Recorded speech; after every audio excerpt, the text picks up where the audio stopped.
Hello friends, welcome back to my channel learn with Moumita.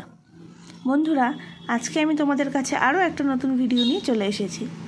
তো বন্ধুরা, আজকের ভিডিওতে আমি তোমাদের সঙ্গে শেয়ার করব পশ্চিমবঙ্গ সরকারের লক্ষ্মীর ভাণ্ডার প্রকল্পের যে আবেদনপত্র বা অ্যাপ্লিকেশন ফর্মটি আছে সেটা তোমরা কিভাবে ফিল আপ করবে। তো বন্ধুরা, তোমরা সকলেই জানো যে লক্ষ্মীর ভাণ্ডার প্রকল্পটি আমাদের পশ্চিমবঙ্গের একটি প্রকল্প, যেই প্রকল্পে 25 বছর বয়সী যে কোনো মহিলা এই ফর্মটি ফিল আপ করে যদি দুয়ারে সরকার ক্যাম্পে অথবা স্থানীয় বিডিও অফিসে জমা দেয়, সেই মহিলা প্রতি মাসে 1000 টাকা করে পাবে এবং সে যদি শিডিউল কাস্ট হয় তাহলে সে 1200 টাকা করে প্রতি মাসে পাবে। তো বন্ধুরা, এই লক্ষ্মীর ভাণ্ডার প্রকল্পের অ্যাপ্লিকেশন ফর্মটা তোমরা কিভাবে ফিল আপ করবে সেটাই কিন্তু আজকের ভিডিওতে আমি তোমাদেরকে দেখাবো। তো বন্ধুরা, তোমরা ভিডিওটাকে স্কিপ না করে প্রথম থেকে শেষ পর্যন্ত দেখতে থাকো, যাতে তোমাদের ফর্মটা ফিল আপ করতে কোথাও কোনো ভুল বা অসুবিধা না হয়। তো প্রথমেই বলি যে এই ফর্মটা তোমরা কোথায় পাবে। এই ফর্মটা তোমরা তোমাদের স্থানীয় বিডিও অফিস থেকেও নিতে পারো, অথবা এখন দুয়ারে সরকারের যে ক্যাম্পগুলি চলছে সেই ক্যাম্প থেকেও কিন্তু তোমরা এই ফর্মটাকে সংগ্রহ করে নিতে পারো, অথবা তোমরা অনলাইন থেকে ডাউনলোড করেও কিন্তু প্রিন্ট আউট করে নিতে পারো। তো বন্ধুরা দেখো, এখানে উপরে ডান সাইডে আছে পাসপোর্ট মাপের রঙিন ফটো। মানে এখানে তোমাদের একটা পাসপোর্ট সাইজের রঙিন ফটো কিন্তু এখানে এই ফর্মের ডান দিকে এই বক্সটাতে লাগিয়ে নিতে হবে। তো এখানে আছে দেখো, চিহ্নিত জায়গাগুলি অবশ্যই পূরণ করতে হবে। মানে এই যে চিহ্নটা আছে না, একটা স্টারের মতো, এই চিহ্নটা যেই জায়গায় আছে সেটা কিন্তু অবশ্যই পূরণ করতে হবে, নাহলে কিন্তু ফর্মটা বাতিল হয়ে যাবে। তারপরে এখানে আছে দেখো, এখানে লেখা আছে আবেদনপত্রের আইডি শুধু আধিকারিকদের জন্য। ঠিক আছে, মানে এই জায়গাটা তোমাদের ফিল আপ করার দরকার নেই। যারা এই ফর্মটাকে ফিল আপ মানে জমা নেবে তার এই জায়গাটা হচ্ছে তাদের জন্য, তারা কিন্তু এখানে লিখবে, তোমাদের লেখার দরকার নেই। তারপরে এখানে আছে দেখো ব্যক্তিগত বিবরণ। এখানে আছে দুয়ারে সরকার রেজিস্ট্রেশন নাম্বার।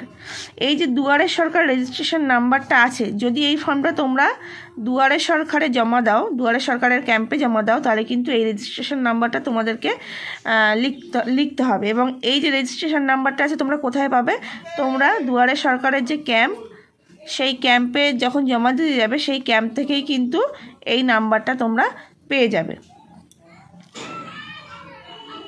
এখানে লেখা আছে উপরের সংখ্যাটি দুয়ারে সরকার ক্যাম্প থেকে পাওয়া যাবে, যেটা আমি বললাম। এই সংখ্যাটি লিখলে তবেই আবেদনপত্রটি জমা নেওয়া হবে, অন্য কোনো ফর্ম জমা নেওয়া হবে না।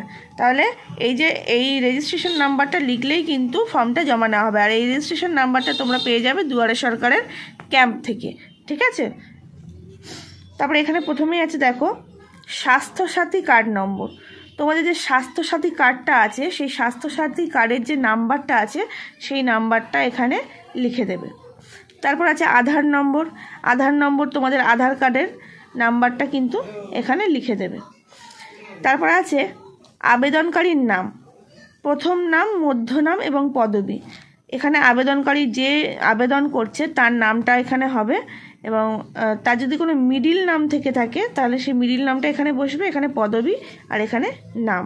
ঠিক আছে, আর যদি মিডিল নাম না থেকে থাকে তাহলে নাম এবং পদবি এখানটায় লিখবে। তারপরে এখানে আছে দেখো মোবাইল নম্বর, তোমরা তোমাদের মোবাইল নম্বরটা এখানে লিখে দেবে। এখানে আছে ইমেল আইডি, যদি ইমেল আইডি থেকে থাকে তাহলে ইমেল আইডি লিখবে, আর না থাকলে লেখার দরকার নেই, কারণ দেখো এখানে স্টারটা নেই, মানে এটা বাধ্যতামূলক নয়। এই যেগুলো স্টার রয়েছে সেগুলো কিন্তু বাধ্যতামূলক, এগুলো কিন্তু ফিল আপ করতেই হবে। এটা যেমন স্টার নেই, যদি থাকে তবে দেবে, আর যদি না থাকে দেওয়ার দরকার নেই। এখানে আছে দেখো জন্ম তারিখ, তোমাদের সঠিক জন্ম তারিখটা কিন্তু এখানে বসিয়ে দেবে আধার কার্ড থেকে।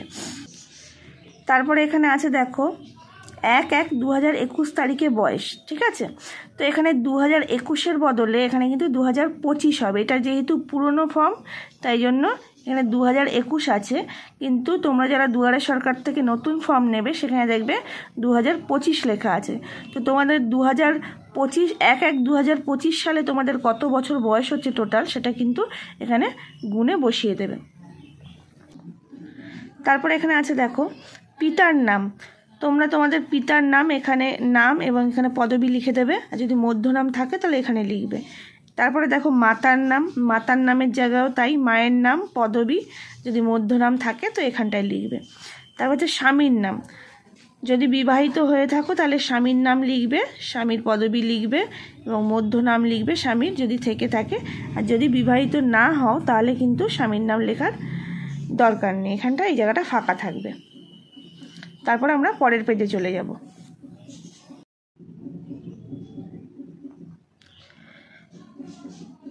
পরের পেজে দেখো এখানে আছে জাতি, এসসি এসটি না আদার্স, মানে তপশিলি জাতি না তপশিলি উপজাতি না অন্যান্য। তো তোমরা যদি এসসি হয়ে থাকো তাহলে এসসির ঘরে টিক মারবে, যদি এসটি হয়ে থাকো তাহলে এসটির ঘরে টিক মারবে, এবং যদি এসসি বা এসটি না হয়ে থাকো তাহলে কিন্তু এই আদার্সের ঘরে টিক মারবে, অন্যান্যর ঘরে। আর আমি তো প্রথমেই বলেছি, আর যদি কেউ এসসি বা এসটি থেকে থাকো তাহলে তারা কিন্তু সেই শংসাপত্রের যে নাম্বারটা রয়েছে সেই নাম্বারটা এখানে দিয়ে দেবে। কারণ আমি প্রথমেই বলেছি যে এসসি বা এসটি হলে কিন্তু তোমরা 1200 টাকা করে পাবে, আর যদি এসসি বা এসটি না হও তাহলে এটা লেখার দরকার নেই, তারা কিন্তু 1000 টাকা করে পাবে। তারপর থেকে দেখো কন্ট্যাক্ট ডিটেলস, তো এখানে রাজ্যের নাম দেখো এখানে ওয়েস্ট বেঙ্গল লেখাই আছে। তো তোমরা তারপরে এখানে আছে ডিস্ট্রিক্ট, যে যার জেলার নাম এখানে লিখে দেবে। তারপর হচ্ছে থানা, থানার নাম এখানে লিখবে। তারপরে এখানে আছে ব্লক, মিউনিসিপ্যালিটি, কর্পোরেশন, তোমরা যেই এলাকায় বাস করো, যদি ব্লক হয় তাহলে ব্লকের নাম, মিউনিসিপ্যালিটি হলে মিউনিসিপ্যালিটির নাম, আর কর্পোরেশন এলাকা হলে কর্পোরেশনের এখানে নামটা কিন্তু লিখে দিতে হবে। তারপর হচ্ছে গ্রাম পঞ্চায়েত বা ওয়ার্ড নম্বর, তোমাদের যদি গ্রাম পঞ্চায়েত হয়ে থাকে তাহলে গ্রাম পঞ্চায়েতের নামটা এখানে লিখবে, আর যদি ওয়ার্ড হয়ে থাকে তাহলে ওয়ার্ড নাম্বারটা এখানে লিখে দেবে। তারপর হচ্ছে ভিলেজ, টাউন, সিটি, গ্রাম না শহর, তো তোমার গ্রাম হয়ে থাকলে গ্রামের নামটা এখানে লিখে দেবে, আর শহর হলে শহরের নামটা এখানে লিখে দেবে। তোমরা যেই এলাকায় বাস করো সেই গ্রামের বা শহরের নামটা কিন্তু এখানে লিখে দিতে হবে।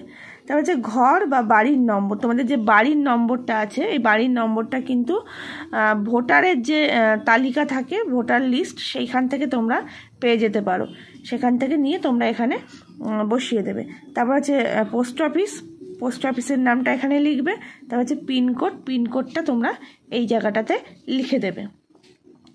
তারপরে আছে দেখো নিচে মেন জায়গা, এটা হচ্ছে ব্যাংক অ্যাকাউন্টের বিশদ বিবরণ, মানে যেই অ্যাকাউন্টে তোমার টাকাটা ঢুকবে সেই অ্যাকাউন্টের বিবরণটা এখানে দিতে হবে, এবং খুব মানে সতর্কভাবে কিন্তু এটাকে ফিল আপ করতে হবে। প্রথমে আছে দেখো ব্যাংকের নাম, তোমাদের অ্যাকাউন্টটা মানে হ্যাঁ অ্যাকাউন্টটা যেই ব্যাংকে রয়েছে সেই ব্যাংকের নামটা কিন্তু লিখতে হবে, যেমন স্টেট ব্যাংক হলে স্টেট ব্যাংক অফ ইন্ডিয়া, ঠিক আছে, এরকমভাবে ব্যাংকের নামটা লিখতে হবে। তারপর ব্যাংকের শাখার নাম, ব্রাঞ্চের যে নামটা, ঠিক আছে, যেই ব্রাঞ্চে তোমাদের ব্যাংক অ্যাকাউন্টটা রয়েছে সেই ব্রাঞ্চের নামটা এখানে লিখবে। তারপর ব্যাংক অ্যাকাউন্টের নম্বর, যে ব্যাংক অ্যাকাউন্টের যে নাম্বারটা রয়েছে সেই অ্যাকাউন্ট নম্বরটা এখানে লিখবে। তারপরে আইএফএস কোড, ঠিক আছে, তোমরা ব্যাংকের বইয়ের ফার্স্ট যে পেজটা রয়েছে সেইখানে কিন্তু আইএফএস কোডটা পেয়ে যাবে, সেই আইএফএস কোডটা কিন্তু এখানে ঠিকঠাকভাবে লিখে নেবে। তো তারপরে দেখো এখানে বলেছে সংযুক্ত নথির তালিকার স্বপ্রত্যয়িত ফটোকপি সঠিক বাক্সে টিক দিন, মানে এখানে হচ্ছে যেই ডকুমেন্টগুলো তোমরা এই ফর্মটার সাথে দিচ্ছ সেইগুলো কিন্তু এখানে টিক মারতে বলেছে। যেমন যেগুলো দেখো স্টার দেওয়া রয়েছে সেগুলো কিন্তু দিতেই হবে, কারণ হ্যাঁ এখানে যেমন আছে পাসপোর্ট মাপের রঙিন ফটো তো আমরা দিচ্ছি, এখানে টিক মেরে দেবো। তারপর স্বাস্থ্যসাথী কার্ডের ফটোকপি, স্বাস্থ্যসাথী কার্ডের যে জেরক্সটা আছে সেই জেরক্স দেব। আধার কার্ডের ফটোকপি, মানে আধার কার্ডের 1 কপি জেরক্স দেব। আর এসটি এসসি সার্টিফিকেট যদি থাকে, যদি ফিল আপ করে থাকো তাহলে কিন্তু সেই সার্টিফিকেটের জেরক্সটা কিন্তু তোমাদেরকে দিতে হবে, যদি কারণ না থেকে থাকে তাহলে কিন্তু দেওয়ার দরকার নেই। আর কপি অফ ব্যাংক পাসবুক, ব্যাংকের বইয়ের একটা জেরক্স লাগবে, এখানে টিক দিয়ে দেবে। আর আদার্স যদি তুমি কিছু দিতে চাও অন্যান্য সেক্ষেত্রে এখানে টিক মেরে দেবে। তারপরে পরের পেজে এখানে আছে দেখো সেলফ ডিক্লারেশন, মানে স্বঘোষণাপত্র। এখানে লেখা আছে আমি পশ্চিমবঙ্গের বাসিন্দা, আমি কোনো ধরনের নিয়মিত সরকারি চাকুরি থেকে কোনো মাসিক আয় বা পেনশন পাই না, আর আমার জমা করা সমস্ত নথি এবং তথ্য আমার জ্ঞানত সত্য, যদি নথি বা তথ্য মিথ্যা প্রমাণিত হয় তাহলে আমার বিরুদ্ধে পদক্ষেপ নেওয়া হবে এবং প্রকল্পের সুবিধা বন্ধ করে দেওয়া হবে। এটা হচ্ছে স্বঘোষণাপত্র, ঠিক আছে। এখানে তোমার একটা সই, মানে এখানে যেগুলো যেগুলো বলেছে সেগুলো কিন্তু হতে হবে, এবং এখানটাতে যে আবেদনকারী তার হচ্ছে সই হবে, এবং তারিখ এখানে যে ডেটে জমা করছো সেই তারিখটা এখানে লিখতে হবে। তারপর এখানে হচ্ছে স্বীকৃতিপত্র। এই স্বীকৃতিপত্রটা কিন্তু তোমাদেরকে ওরা কেটে দিয়ে দেবে তোমাদেরকে, ঠিক আছে। তোমরা দেখো ইংলিশেও আছে, বাংলাতেও আছে, তোমরা যে কোনো একটা ফিল আপ করে নিলেও হবে। যদি এখানে আমি এর কন্যা মানে এর কন্যা বা স্ত্রী, মানে এখানে তোমার স্বামীর নামও লিখতে পারো, বা বিবাহিত হলে স্বামীর নাম লিখবে, আর যদি অবিবাহিত হও তাহলে বাবার নাম লিখবে। আমি এর কন্যা, মানে এখানে যদি অবিবাহিত হও তাহলে বাবার নাম লিখবে, আর যদি বিবাহিত হও তাহলে স্বামীর নাম লিখবে, এর কন্যা বা স্ত্রী। বা যদি অবিবাহিত হও তাহলে এই কন্যার উপরে টিক মারবে, আর যদি বিবাহিত হয়ে স্বামীর নাম লেখো তাহলে এই স্ত্রীর উপরে টিক মারবে, ঠিক আছে। লক্ষ্মীর ভাণ্ডার প্রকল্পে আবেদনপত্র এত তারিখে জমা করলাম, যে তারিখে জমা করছো সেই তারিখটা এখানে লিখে দেবে। এখানে হচ্ছে আমার মোবাইল নম্বর, তোমার মোবাইল নম্বরটা এখানে লিখে দেবে। স্বাস্থ্যসাথী কার্ড নম্বর, এই স্বাস্থ্যসাথী কার্ড নম্বরটা এখানে লিখে দেবে। আর আধার নম্বরটা এখানে লিখে দেবে। লিখে দিয়ে ব্যাস এইটুকু লিখে দিলেই হবে।